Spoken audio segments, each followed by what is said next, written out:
আহমাদুহু ওয়া নুসাল্লি আলা রাসূলিল কারীম। সম্মানিত আশিকে রাসূলেরা, আপনারা আমার সালাম গ্রহণ করুন। আসসালামু আলাইকুম ওয়া রাহমাতুল্লাহি ওয়া বারাকাতুহু। সম্মানিত আশিকে রাসূলেরা, মহান রব্বুল আলামিন পবিত্র কোরআনে ঘোষণা করেন, বিসমিল্লাহির রহমানির রহিম, হামিম ওয়াল কিতাবিল মুবিন, ইন্না আনজালনাহু ফি লাইলাতিন মুবারাকা, ইন্না কুন্না মুনজিলিন। সম্মানিত আশিকে রাসূলেরা, আজকের এই রজনীকে আমরা লাইলাতুল বরাত, এই রজনীকে ভাগ্য রজনী বলি। আমাদের দেশে এই রজনীকে বলা হয় শবে বরাত। আমাদের এক শ্রেণীর হুজুর, ওনারা বলেন পবিত্র কোরআন ও হাদিস শরীফে শবে বরাত বলতে কিছু নাই। সম্মানিত আশিকে রাসূলেরা, কোরআন কি ফার্সি ভাষায় নাজিল হয়েছে? শবে বরাত তো ফার্সি শব্দ। কোরআনে শবে বরাত থাকবে কেন? এই শবে বরাতকে আল্লাহ ঘোষণা করেছেন, হামিম ওয়া কিতাবিল মুবিন, ইন্না আনজালনাহু ফি লাইলাতিন মুবারাকা। এই বরকতময় রজনী কোনটা? আল্লাহ কি শবে বরাত, শবে কদর কি ভুলে গেছেন? আল্লাহ বলতে পারতেন না এই রজনীকে লাইলাতুল কাদরে খায়রুম মিন আলফি শাহর? কদরের রাত্রি সম্বন্ধে তো সূরা নাজিল করেছেন, লাইলাতুল কাদরে খায়রুম মিন আলফি শাহর। কদরের রাত্রি আবাদত হাজার মাসের আবাদতের চেয়ে শ্রেষ্ঠ। আর সেই রাত্র হয় মাহে রমজানুল মুবারকের 20 তারিখের পর 30 তারিখ পর্যন্ত বেজুর রাত্র। আর নিসফু শাবান লাইলাতুল বারাত, যাকে আল্লাহ লাইলাতুল মুবারাকাতুম বলেছেন। পরিষ্কার? দুইটা কি এক হইল? লাইলাতুল মুবারাকাতুন আর লাইলাতুল কাদরুন। এন হুজুররা বলে মুবারাকুন মানে কদরের রাত্রি। কি যে একটা অবস্থা এদের, এমন সুন্দর করে বুঝে বলে। আমি একটু ফলো করলাম, দেখি ইসলামিক চ্যানেলগুলাতে কি বলে। দেখলাম, শুনলাম, বলতেছে আমরা নিসফু শাবান, শাবান মাসের মধ্যে যে বরকতময় রজনী আছে, সারা রাত্রি আমাদের চ্যানেলটা খোলা রাখবো এবং বয়ান করব। ওনারা নিসফু শাবান মানবে, কিন্তু লাইলাতুল বরাত মানে না। পরিষ্কার না? পরিষ্কার না? ইহা কি জাতির সাথে, জগতের সাথে প্রতারণা নয়? নিসফু শাবান মানে তো লাইলাতুল বরাত। আজকে তো নিসফু শাবানের রাত্রি। পরিষ্কার না? পরিষ্কার না? আমাদের একটা চ্যানেল বলতেছিল, হুজুরা আমরা সারা রাত্রি নিসফু শাবান পালন করব, কিন্তু বরাত কোরআন হাদিসে নাই। আচ্ছা, না দেখলে নিসফু শাবান পালন করেন কেন? এদের প্রতারণা আপনারা বুঝতে পারছেন? বুঝতে পারছেন না বুঝতে বাকি? বরাত রাসূলের যুগে ছিল। রাসূল সাল্লাল্লাহু আলাইহি ওয়াসাল্লাম লাইলাতুল বরাত পালন করেছেন, সাহাবায়ে কেরামগণ বরাত পালন করেছেন। আল্লাহ ঘোষণা করেছেন লাইলাতুল বরাত সম্বন্ধে, এবং জামে আম্বিয়া, জামে আউলিয়ারা লাইলাতুল বরাত পালন করেছে। একটা গ্রুপ সৃষ্টির শুরু দেখি নবী রাসূল আউলিয়া একরামদের বিরোধিতা করে আসছে, পরিষ্কার। আর সে গ্রুপটাই হলো যারা বেশি ইবাদত করে ঠিকানা ছাড়া। ফেরেশতাদের সর্দার কে ছিল বলেন তো? ফেরেশতাদের সর্দার কে ছিল? মুআল্লামুল মালাকুত, ফেরেশতাদের শিক্ষক। তিনি কিন্তু আদম আলাইহিস সালামের বিরোধিতা করেছিলেন, করছে না করে নাই? আদমের থেকে শুরু করে 1,24,000 নবী রাসূল জগৎ অতিক্রম করে পরপারে যাত্রা করেছেন, কিন্তু মারদুদ শয়তানের মৃত্যু হয় নাই। এই এক শয়তান যে চলছে, কত আদমরে যে ধোঁকা দিছে, কত নবী রাসূলকে যে কষ্ট দিছে, এখনো আউলিয়া কেরাম থেকে কষ্ট দিতেছে। হেদের কর্মের শেষটা, হেদের মৃত্যু নাই। বিশ্বাস না আপনাদের? সম্মানিত আশিক রাসূলেরা, লাইলাতুল বারাত বরকতময় রজনী, সুফিদের ভাষায় বরাত রাখি। আসলে যাদের আল্লাহ ও রাসূলের সাথে যোগাযোগ আছে তাদের ধর্ম একরকম, আর যাদের যোগাযোগ নাই তাদের ধর্ম ভিন্ন রকম। একরকম? ভিন্ন রকম। সুতরাং সৃষ্টির শুরু থেকে প্রত্যেক নবীদের যুগে একটা শ্রেণী যারা সমাজের হুজুর, এরাই আল্লাহর প্রতিনিধিদের বিরুদ্ধে জিহাদ ঘোষণা করেছে, ফতোয়া দিয়েছে। সুতরাং এরাই এই শ্রেণীর একটা গ্রুপ বলে বরাত বলতে কুরআন হাদিসে কিছু নাই। আচ্ছা বলেন তো, যিনি জন্ম অন্ধ সে কি পূর্ণিমার চাঁদ কেমন দেখে? আকাশে চাঁদ দেখে? এক দাদা আর এক নাতির গল্প। ঘটনা ছিল এই, দাদা হলো জন্ম অন্ধ।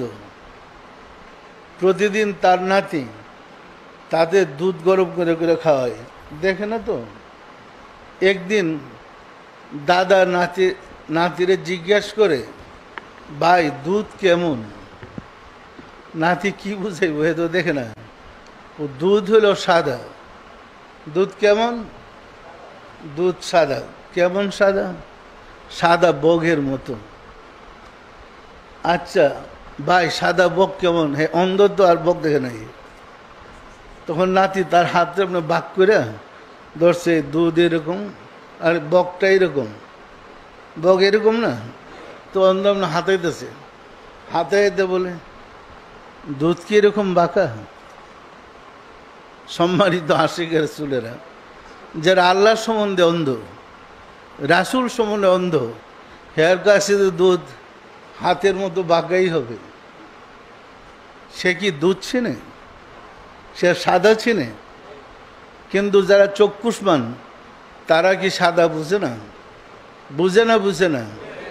সুতরাং যারা চক্ষুষ্মান, আল্লাহ দয়া করে যাদের অন্তর চক্ষু খুলে দিয়েছে, অন্তরের কান খুলে দিয়েছে, হৃদয়ের কপাট খুলে দিয়েছে, তারা জানে বরাতের রাত্রে কি হয়, বরাতের রাত্রে কি অনুষ্ঠান হয়।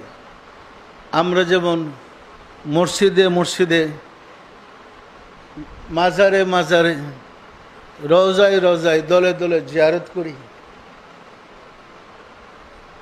ওই রকম যারা সুফি সাধক এর পাশাপাশি আরেকটা কাজ করে। এটা হলো খোদাই প্রশাসনের কথা। দেখেন পবিত্র কোরআনে যত জায়গায় আল্লাহর কথা আসছে, যেমন আল্লাহ বলছে আমরা, আপনারা বঙ্গানুবাদ পড়লেও দেখবেন আমরা তোমাদের শাহরগের চেয়ে নিকটে, নাহনু আকরাবু ইলাইহি মিন হাবলিল ওয়ারিদ, আমার এই অবাধ্য সম্প্রদায়কে গজব দেওয়া ধ্বংস করেছি। আমার এই মোসার যুগে অবাধ্য সম্প্রদায়কে সাগরে ডুবাই মারছে। আমার এই ফেরাউনের দলকে ডুবায় মারছি আর মুসাকে হেফাজত করেছি। আমরা মানি কয়জন? একজন। আপনাদের আল্লাহ কয়জন? কোরআনে যে বললো আমরা যখন মাদ্রাসায় পড়ি হুজুরদের কাছে জানতে চেয়েছিলাম আল্লাহ আবার আমরা হই কেমনে। হুজুররা বুঝালেন এই আমরা হইল সম্মান সূচক, সম্মানার্থে একজনরে বহু বানিয়ে লিখছি। কি বুঝলেন? তখন আমরা মান্য নিছি আমরা মানে বহু সম্মানার্থে ব্যবহার করছে। আমি এখন স্পষ্ট বলতে চাই আমরা বলতে খুদায়ে প্রশাসনকে বুঝাই। আল্লাহ একা নন, আল্লাহর পরিষদ বর্গ আছে। আমরা এইবার তাফসিরে আল্লাহর পরিষদ বর্গের পুরা বর্ণনা দিছি এবং চিত্র দিয়ে দিছি পরিষদ বর্গের মিটিংটা কোথায় কিভাবে হয়।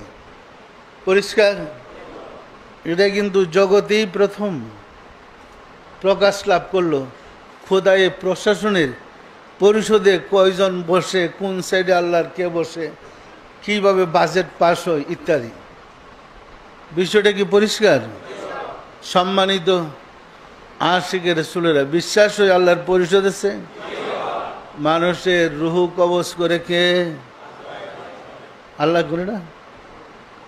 এন্দে আজরাইলের নাম কোন? আল্লাহ করে না? জগতে বৃষ্টি বর্ষণ করে কে? কোন ফেরেশতা? আল্লাহ করে না?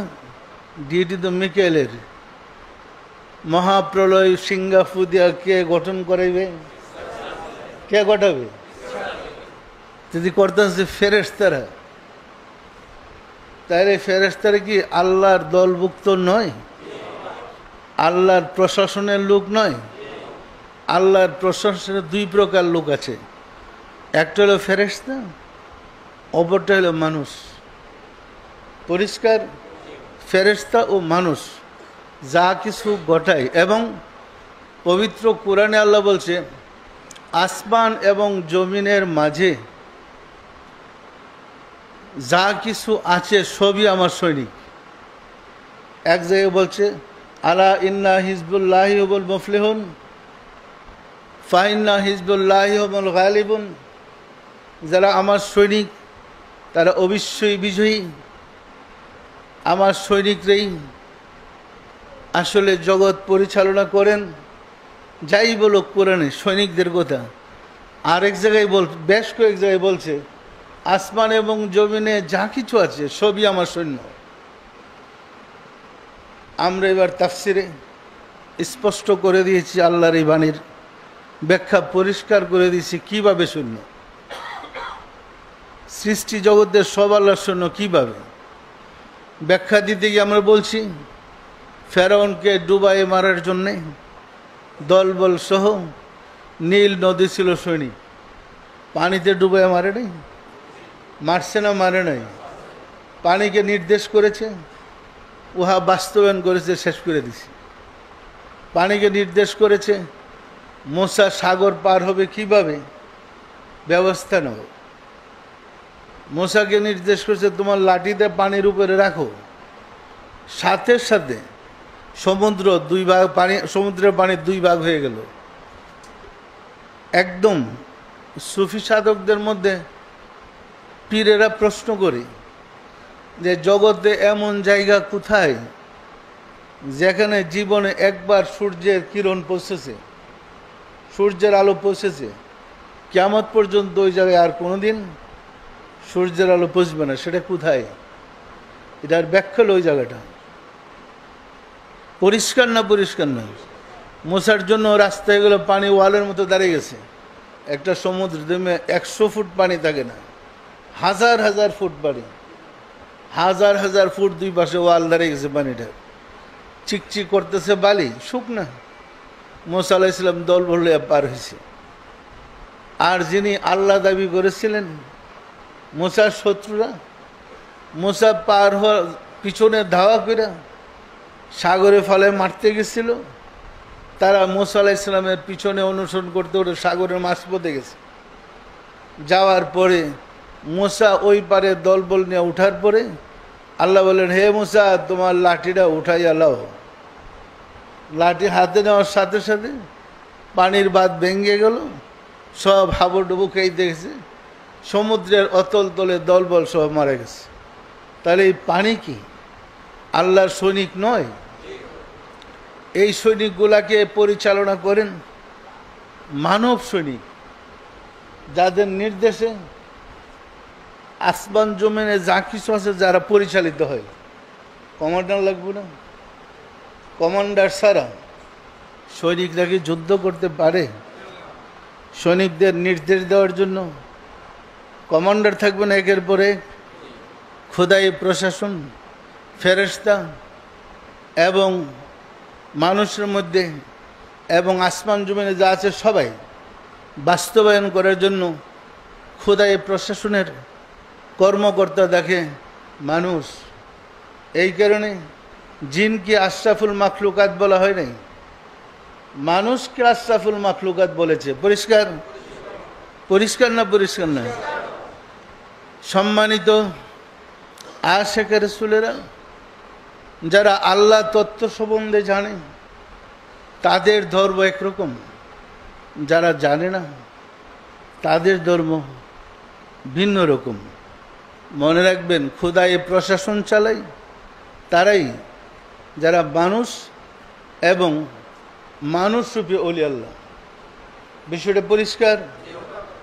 ফেরেশতা বলেন, জিন বলেন, আসমান জমিনে যা কিছু আছে সকল সৈনিকের কথা বলেন, পরিচালনার দায়িত্ব মহামানবদের হাতে। বিষয়টা পরিষ্কার? পেশগুস লাগে?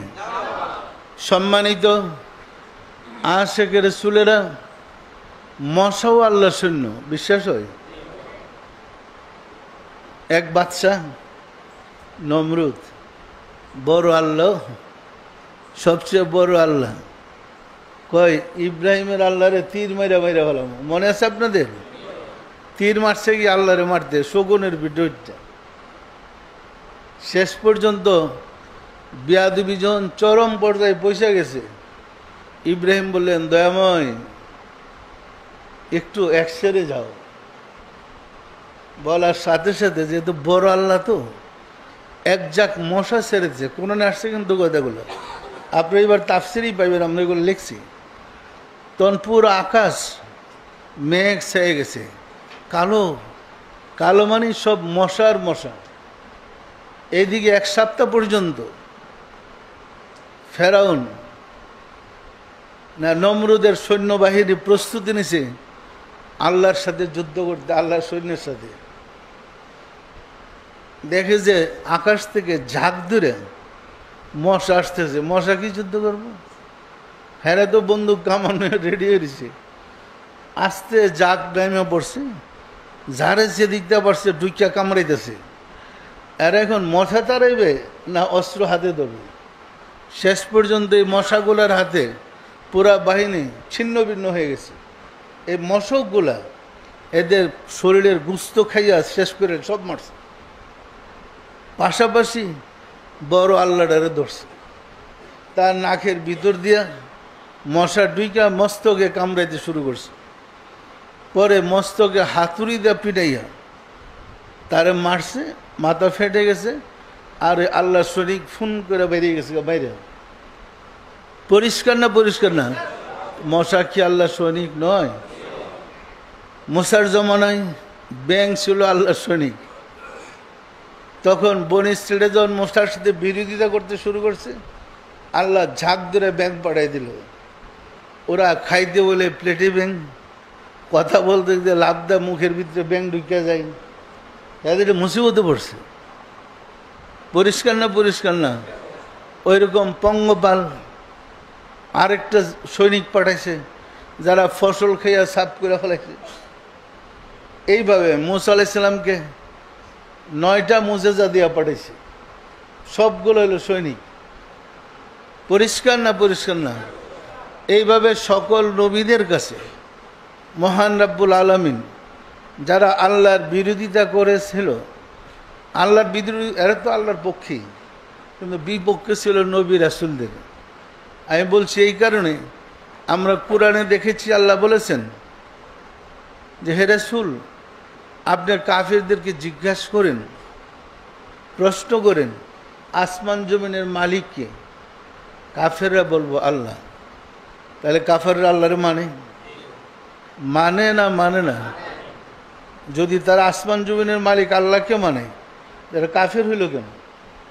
তার মূল কারণ, যিনি খালিফাতুল্লাহ, আল্লাহর প্রতিনিধি, তাকে তারা মানে না মানার কারণে এরা হয়েছে কাফের।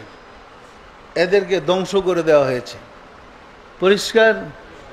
এই সেজদাকে কেন্দ্র করে আল্লাহ প্রথম ফেরেশতা জাতিকে পরামর্শ করে বলেছিলেন, আমি জগতে আমার প্রতিনিধি পাঠাবো, আদম পাঠাবো, তোমরা তাকে সেজদা করবে, পারবে?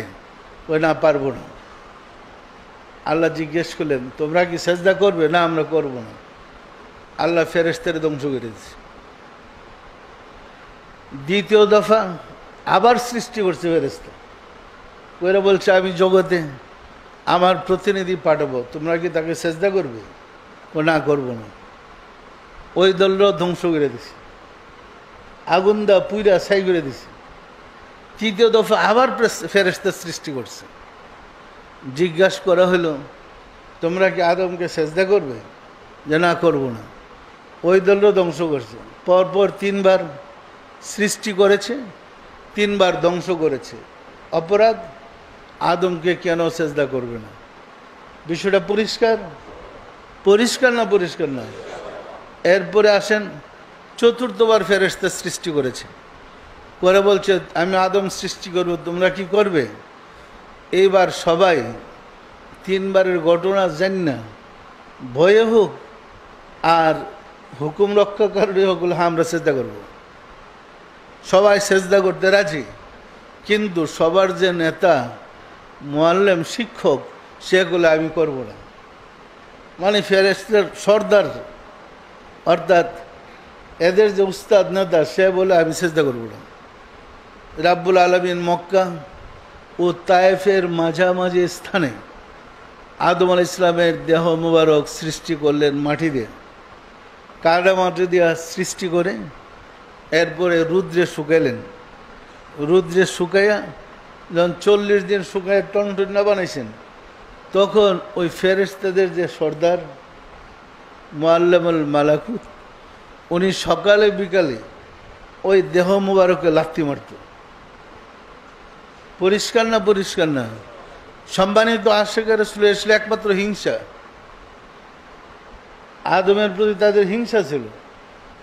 ফলে 40 দিন পরে আল্লাহ যখন নিজে আদমের ভিতরে প্রবেশ করলেন, আদম দোষ মানে মাটির আদম যতটুকু রুহুটা নাসিকা দিয়ে ভিতরে প্রবেশ করেছে, মুখ দিয়ে প্রবেশ করেছে, আস্তে আস্তে ভিতরে ঢুকতেছে, এতটুকু রক্ত মাংস হয়ে যেতেছে, যাইতেছে তার মাটি নয়, রক্ত মাংসের দেহ আদমের তৈয়ার হয়ে গেল। আমরা আজকে তাফসীরে একটা হাদিস পেয়েছি ইবনে আব্বাস থেকে রাওয়ায়াত, আমরা বলছি যে মক্কা ও তায়েফের মাঝামাঝি স্থানে ওইখানে আদমকে সৃষ্টি করা হয়েছিল মাটি দিয়া। বিষয়টা পরিষ্কার।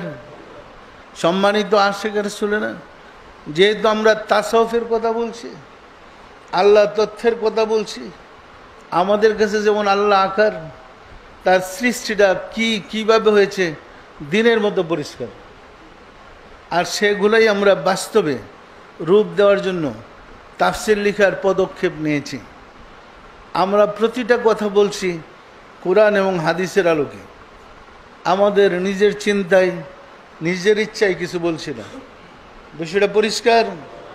যখন দেখবেন দিনের মতো পরিষ্কার, দেখেন প্রশ্নটা এরকম, আল্লাহ বলেন ইন্নী জাইলুন ফিল আরদে খলিফা, জমিনের বুকে আমার প্রতিনিধি পাঠাবো। তো ওনারা রাখলো কোথায়? বেহেশতে। বেহেশতে থেকে কি ধাক্কা দেওয়ার ফেলাই দিছে? বেটা দাঁত দুধ ভেঙে যাওয়ার কথা, কি বলেন? সুতরাং আপনি যখন সুফিজমে আসবেন, আল্লাহর রাস্তায় আসবেন, আল্লাহ কখন কি করে, কিভাবে প্রশাসন চালাচ্ছে, আপনি বুঝবেন দেখবেন, শুনবেন, তবে দেখার জন্য, শোনার জন্য, বোঝার জন্য বাহ্যিক দেহ নয়। আপনার ভিতরে আরেকটা মানুষ আছে, আপনার রুহ আছে। ওই রুহের চোখ দিয়ে দেখবেন, রুহের কান দিয়ে শুনবেন, রুহের মুখ দিয়ে কথা বলবেন। পরিষ্কার? বিষয়টা পরিষ্কার না? পরিষ্কার না? যেমন আপনি আমেরিকাতে চাকরি দিয়ে গেছেন, বাংলাদেশে স্বপ্নে আইসা কথা বলতেছেন। আমেরিকা কোথায় আর বাংলাদেশ কোথায়? আব্বা আম্মার সাথে কথা বলছেন, তখন আপনার মুখ, আপনার চোখ, আপনার দেহ, আপনার হাত পা সব আমেরিকাতে। ঘরের ভিতরে দরজা লাগানো। বাংলাদেশে আসলেন কিভাবে? তখন তো বিমানের সাহায্য লাগে নাই, টিকিট ভিসারও দরকার হয় নাই। আসছে কে? আপনার রুহ আসে না? আব্বা আম্মার সাথে কথা বলে না? আপনি যদি মোরাকাবা করে ওই রুহের সাথে যোগাযোগ করতে পারেন, আপনার পরিচয় জানতে আর কোথাও যাওয়া লাগবে না। পরিষ্কার? আসলে লাইলাতুল বরাত তারাই জানবে যারা খোদাই প্রশাসনের সাথে জড়িত, ওলি আল্লাহদের সান্নিধ্যে গিয়েছে। যারা ওলি আল্লাহদের সান্নিধ্যে যায় নাই, তাদের পক্ষে বরাত জানার কোনো সুযোগ নাই। এরা বরাত বুঝে না, সালাতে কেমনে নামাজে মেরাজ হয় বুঝে না। হাজারবার বললো আসসালাতু মেরাজুল মুমিনিন, মোমেন ব্যক্তির জন্য নামাজ মেরাজ। তো নামাজ যে মেরাজ, এটা কি শুধু কথার কথা? যে মোমেন হয়েছে সেই নামাজে দিদার পেয়েছে, যে মোমেন হয় নাই তার ভাগ্যে মেরাজ নাই। মোমেন হইতে হবে তো। পরিষ্কার না? পরিষ্কার না? মোমেন হইতে হলে আপনাকে সাধনা করতে হবে, গোলামি করতে হবে, অন্তরের চক্ষু খুলতে হবে, অন্তরের কান খুলতে হবে, আপনার লতিফাগুলা চালু করতে হবে। তাহলে আপনার ভিতরের অন্ধত্ব দূর হবে। আপনি দিনের মতো পরিষ্কার যেমন চোখে দেখেন, চোখ বন্ধ করলেও ওই কলবের চোখ দিয়ে এরকম দেখবেন। স্বপ্নে যেমন আমেরিকা থেকে বাংলাদেশ আসেন, সময় লাগে না, মুহূর্তে আসতে পারেন, যেতে পারেন। ওই রকম চোখ বন্ধ করে বসলো, অন্তর্দৃষ্টি দিয়ে আপনার রুহটা সারা বিশ্বে সায়রও করতে পারবে, সব দেখতেও পারবে। বিশ্বাস আপনাদের? আমরা কিন্তু মূলত এই তালিমটি দিয়েছি। এই তালিমটা কি যারা করে, পালন করে, তাদেরকে আশিকে রাসূল বলে। বিষয়টা পরিষ্কার? আশিকে রাসূলের কাছে লাইলাতুল বরাত অত্যন্ত বরকতময়। এই বরাতের রজনীতেই মানুষের ভাগ্যের লিপিবদ্ধন করা হয়। এক বছর যেমন বাজেট মন্ত্রণালয় সংসদে পাশ হয়, বরাতের রজনীতে বাংলাদেশের সংসদ তো না, বরাত রয় সারা সৃষ্টি জগতের সকল মানুষের বরাত। বিষয়টা পরিষ্কার? সম্মানিত আশিকে রাসূলেরা, যে যেখানে যখনই যার লাইলাতুল বরাত থাকুক না কেন, আল্লাহর পক্ষ থেকে একটা নির্ধারিত সময় আছে। ওই সময়ে বরাতরা আল্লাহ দয়া করে সারা বিশ্বের সকল মানুষেরই বরাতের ব্যবস্থা করে থাকেন। এই বরাতে কেউ জগৎ থেকে চির বিদায় হয়ে যাবে, আবার কেউ জগতে আসবে, কেউ ওলি আল্লাহ হবে, কেউ মুনাফিক হবে, কেউ কাফের হবে। সব কিছু এই রজনীতেই কর্মকাণ্ড হবে। বিষয়টা পরিষ্কার? আমি কি গোছায় বলতে পেরেছি? সম্মানিত আশিকে রাসূলেরা, খোদাই প্রশাসনের নিয়ম আছে। যে কি নিয়ম? যে স্টেশন থেকে কোথাও যেতে হলে যারা ওলি আল্লাহ, খোদাই প্রশাসন লোক, তাদেরকে আল্লাহর অনুমতি নিয়ে যেতে হয়। অনুমতি ছাড়া স্টেশন থেকে কোথাও যাওয়ার তাদের অধিকার নাই। এই কারণে তারা খোদাই প্রশাসনের লোক। যেমন আমাদের জেলা প্রশাসক মন্ত্রণালয়ের পারমিশন ছাড়া ওই তার জেলার এরিয়ার বাইরে কোথাও যেতে পারবে না। যেতে হলে মন্ত্রণালয়ের পারমিশন লাগে। খোদাই প্রশাসনের যারা দায়িত্বে নিয়োজিত, আল্লাহর অনুমতি ছাড়া কোথাও যেতে পারে না স্টেশন ছাড়া। কতটা পরিষ্কার? পরিষ্কার না পরিষ্কার না? আমাদের হজরত মুজাদ্দেদ আল ফেসানি রহমতুল্লাহ আলাই হজে যাওয়ার জন্য বেকুল হয়ে পড়েছিলেন। এলহাম হইল, তখন উনি মুরাকাবায় বসে দেখতেছিলেন সকল জিন ইনসান ওনাকে কেবলা করে সেজদা দিতেছে। সেই সময়টা ছিল মাগরিবের সময়। হজরত মুজাদ্দিদ আল ফেসানি মুরাকাবা ছেড়ে দিলেন। ছেড়ে দিয়া তওবা পড়ে আবার উজু করে আবার মুরাকাবায় বসলেন। এইবারও ওই অবস্থায় দেখেছেন। তৃতীয়বার আবার উজু করে মুরাকাবায় বসছেন। দেখে সকল জিন ইনসান তাকে কেবলা করে নামাজ পড়তেছে। উনি আল্লাহর হুজুরে রুনাজারে দয়াময় কাঁদতে শুরু করলেন, দয়াময় আমি কি বেঈমান হয়ে গেলাম? আমি কি দেখছি? রাব্বুল আলামিন জানেন, হে আমার হাবিব, হে আমার দোস্ত, আপনি আমার বন্ধু। বন্ধুর সম্মান করা বন্ধুর কর্তব্য নয়? কি বলেন? কর্তব্য আছে না নাই? আপনি না হজে যেতে চাইছেন, আমি বাইতুল কাবাকে নির্দেশ করেছি আপনার হুজুরে হাজির হইতে। বাইতুল কাবা এখন আপনার সামনে। যত জিন ইনসান কাবাতি শরীফতে আল্লাহ হক বলে নিয়ত করেছে, তারা মূলে কাবাকে সামনে রেখে সেজদা করতেছে। কাবা তো আপনার সামনে, এই কারণে আপনি দেখতেছেন আপনাকে সেজদা করতেছে, আপনাকে নয়। কাবার মাধ্যমে আমাকে সেজদা করছে, আমি কাবাকে আপনার কাছে পাঠিয়ে দিলাম। পরিষ্কার? বুঝতে কোনো সমস্যা হয়েছে? উনি মুরাকাবা ছেড়ে দে খাদেমকে ডেকে বললেন, এরিয়া করে দিলেন। কতটুকু কাবাটা? 25 ফুট বাই 40 ফুট। কাবার মাপ 25 ফুট বাই 40 ফিট। তখন ওইখানে উনি খাদেমকে বললেন, বাবা এখানে একটা ওয়াল করার ব্যবস্থা করে দাও। আজও সেরহান শরীফে, পাঞ্জাবের সেরহান শরীফে বাইতুল কাবা নামে ওই স্থানটা সংরক্ষিত আছে। পরিষ্কার? এতে বোঝা যায় কাবা আসছিল, নাহলে বাইতুল কাবা হইল কেন? বিষয়টা পরিষ্কার? সম্মানিত আশিক রাসূলেরা, উনি হলেন খোদাই প্রশাসনের লোক। উনি এখান থেকে ওইখানে হজ করতে গেলে তার খবর আছে। তার আল্লাহ ডিউটি দিচ্ছে এখানে কাজ করতে। সে বেস্তি দরবার। আমার কথা কি বুঝে আসে না? আসে না? সম্মানিত আশিক রাসূলেরা, আপনারা জানেন আমরা যারা লেখাপড়া করি, MA পাস করার পরে, PhD করার পরে, এরপরে কি আবার কলেজে বইলে আসা যাওয়া করবে পড়তে? কোনো পাগল করে?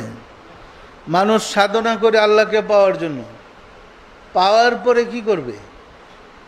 আপনিই ধরেন সাধনা করছেন আল্লাহকে পাইতে, পাওয়ার পরে আপনার কাজ কি? আবার বইপত্র স্কুলে দৌড়াইবেন? কি বলেন? পাওয়ার পরে আপনি হইবেন আল্লাহর সৈনিক। আল্লাহ আপনার অবসর রাখবে না, ডিউটি চেঞ্জ করে দেবে। এখন আপনাকে একজন কমিশন অফিসার বলেন, একজন ক্লাস 1 গেজেটেড অফিসার বলেন, একজন ডিসির দায়িত্ব দিচ্ছেন বলেন, আপনি যদি গিয়া প্রশাসনের কাজ ছেড়ে দিয়ে ওই স্কুলের পাঠ্য বই আর টানা খেচড়া করেন, আল্লাহ কত খুশি হইব আপনার উপরে? কি কেউ খুশি হইব? আপনার চাকরি থাকবো? এই নির্বুধগুলা বুঝে ওই আল্লাহ কারে বলে? যে নির্বুধগুলা প্রশ্ন জুলাইতেছে, বরাত দিয়ে টানা খেচড়া করতেছে, বরাত কাকে বলে বুঝে? এই নির্বুধগুলা সারা জীবন কবরের পাশে পড়ে চিৎকার পারলে কবরবাসীর কবর আযাব মাফ করতে পারবে? কিন্তু ওই অলি বন্ধু যদি একটা গ্রামের উপর দিয়ে হেঁটে যায়, তার পায়ের স্পর্শে কবরবাসীদের কবর আযাব মাফ হয়ে যায়। তাহলে আল্লাহর প্রতিনিধিদের মর্যাদা আছে না নাই? সম্মানিত আশিক রাসূলেরা, সমস্যা তো দেরি হয়ে গেল। সম্মানিত, আর কি কিছু বলবো? বরাত তো সারা জীবনেই করলেন আওয়াজ নসিহত। আমি চিন্তা করলাম, আমরা যে আশিক রাসূল বলি, মোহাম্মদ ইসলাম বলি, এটা তো আমাদের রুহানি যোগাযোগ, রুহানি যোগাযোগের মাধ্যমে কাজগুলা করতেছে। সামনাসামনি তো যোগাযোগ হয় না, কি হয়? একবার আমাদের ডাক্তার জাফর, আমাদের দানিশ ইবনে আলিমউদ্দিন, ওনারা ওইখানে যাওয়ার পর আমি বলে দিছিলাম, ডাক্তার জাফরই প্রথম, তারা বলছিলাম যে হুজুর সাল্লাল্লাহু আলাইহি ওয়াসাল্লাম রওজা শরীফে গিয়ে আমার পক্ষ থেকে সালাম কদম মুসি জানাবেন। তো সালাম কদম মুসি জানানোর পরে উনি দেখলেন রওজা থেকে হুজুর সাল্লাম দয়া করে উঠে বসছেন, সালামের জবাব দিছেন, আমার কথা বলছেন। তো হুজুর বলছিলেন, আমার কাছে দরবারের সবার কাছে এসে এক জলসায় বলছিল না, ডাক্তার জাফর বলছিলেন, উনি ছাড়া জগতে আমার আর কি আছে? পরিষ্কার নাকি কিছু ফাঁক আছে? সম্মানিত আশিক রাসূলেরা, যেহেতু আপনারা রাসূলের আর রাসূল আপনাদের, রাসূলের ধর্ম প্রচার করার দায়িত্ব আমার আপনার সবার। আমরা যদি অলসতা করি আমাদের পরম ভুল। সুতরাং আজকের এই পবিত্র রজনীতে, বরকতের রজনীতে আমাদের প্রতিজ্ঞা হোক, আমরা জীবন বাজি লাগায়া হলেও রাসূলের ধর্ম সমাজে আনব, ঘরে ঘরে আশিকে রাসূল বানাবো। পারবো? আজকে হয়তো আমি যে আলোচনা করছি, বিশ্বের 132টা দেশে খানকা শরীফ থেকে জাকেরা শুনতেছে, আমাকে দেখতেছে, অনুষ্ঠানটা দেখতেছে। আমি সবাই কি বলছি, আজকের দিন আমাদের প্রতিজ্ঞা হোক, আমরা রাসূল সাল্লাল্লাহু আলাইহি ওয়াসাল্লামের কষ্ট দূর করব, মা ফাতেমা সহ নবী পরিবারের সাহাবাদের কষ্ট দূর করব। পারবো? তরবারি হাতে নিয়ে কেমনে? আমরা রাব্বুল আলামিনের সাহায্য চাইব, প্রার্থনা করব, দয়াময় আমাদের রাহমাতাল লিল আলামিন তার আজওয়াজে মুতাহিরিন, আহলে বাইতিন, খুলাফায়ে রাশিদিন, নবী পরিবারকে তুমি দয়া করে সম্মান মর্যাদার সাথে রাখো এবং কুচক্রীর হাত থেকে তাদেরকে উদ্ধার করো, তাদেরকে সাহায্য করো। বলতে পারবো? পরিষ্কার? সম্মানিত আশিকে রাসূলেরা, এই দোয়াটা আমাদের করতে হবে। সবাই মোনাজাত যখন করেন, আপনি আশিকে রাসূল হিসাবে রাসূলের পরিবার পরিজনের প্রতি আপনার যে দায়িত্ব, উহা পালন করতে হবে। মনে রাখবেন, রাসূল হায়াতুন নবী, রাসূল চিরজীব চিরস্থায়ী। বিশ্বাস এটা না? হয় না? হয় না? মানুষের রুহু সব জাতির ভাষা বুঝে। আপনি রাসূলকে স্বপ্নে দেখলে আপনার কাছে বাংলাতে আরবিতে কথা বলে লাভ কি? আপনার ভাষায় কথা বলবেন। আপনার ভিতরের পরমাত্মাটাও সারা বিশ্বের ভাষা জানে। পরিষ্কার না? পরিষ্কার না? আমাদের পক্ষে কি আশিকে রাসূল বাড়ানো সম্ভব? আশিকে রাসূলটা যদি রাসূলের জন্য চোখের পানি ছাড়ে, একটু কান্নাকাটি করে, রাসূল কিন্তু খুশি। পরিষ্কার? সুতরাং মহব্বতের সাথে সবাই তরিকার কাজ করেন। কথাগুলা বললাম বরাতের রাত্রে, তো বাস্তব ঘটনা সম্বন্ধে জানা না থাকলে আপনি কি ধর্ম করছেন বুঝবেন কিভাবে? এইগুলা হুজুররা শুনলে এর মাথা খারাপ হয়ে যাবে। এটা কয় কিও? কারণ হের বুকে একটা বোম ফাড়াই দেন, হে রাসূলটা দেখবো না। কে? কারণ এই বিদ্যেই শিখে নেই। পরিষ্কার? আমি কি গুছায় বলতে পেরেছি? সুতরাং মহব্বতের সাথে তরিকার আমল করেন, সাধনা করেন, মুরাকাবা করেন, আর আহলে বায়েত নবী পরিবারের জন্য দোয়া করেন। এই দোয়া করা আমাদের উপরে ঈমানি দায়িত্ব, আমাদের করতে হবে। পারবেন? কে কে দোয়া করবেন হাত উঠান তো। মাশাআল্লাহ, আলহামদুলিল্লাহ, হাত নামান। দোয়া করবেন তো রাসূল পরিবারের জন্য? মনে রেখেন আজকের রাত্রে একটা বড় ধরনের বাজেট হবে, বাৎসরিক বাজেট। আপনারা যদি রোনাজারি করেন, আল্লাহর দয়া হলে বাজেট কারো জন্য মঙ্গল হবে, কারো জন্য অমঙ্গল হবে, কারো জীবনের শেষ বাজেট হবে, কারো জীবনের বাজেট শুরু হবে, অনেক কিছু হবে। পরিষ্কার? সুতরাং মহব্বতের সাথে রাত্রিটা উদযাপন করতে চেষ্টা করেন। বাদ মাগরিব থেকে বরাতের অনেক আলোচনা হয়েছে, আমি আর ওই দিকে গেলাম না। আমি শুধু পরামর্শ দেব, এটা হুজুরদের বরাত নয়, হুজুরদের বাজেট না, বাজেটটা আল্লাহ এবং তার প্রশাসনের। যারা আল্লাহ তার প্রশাসন সম্বন্ধে জ্ঞান নেই, তাদের জন্য আজকে শবে বরাত নাই। হেরেরা শবে বরাতের দরকার কি? পরিষ্কার না? পরিষ্কার না? আমি কি গুছাইয়া বিষয়টা বলতে পারছি? আসুন, আর কিছু আছে? রাব্বুল আলমিনের সাহায্য চাই, তিনি যেন দয়া করে আমাদের ভুল বিয়াদি মাফ করে আমাদেরকে গোলামি করার সুযোগ করে দেন। আমিন।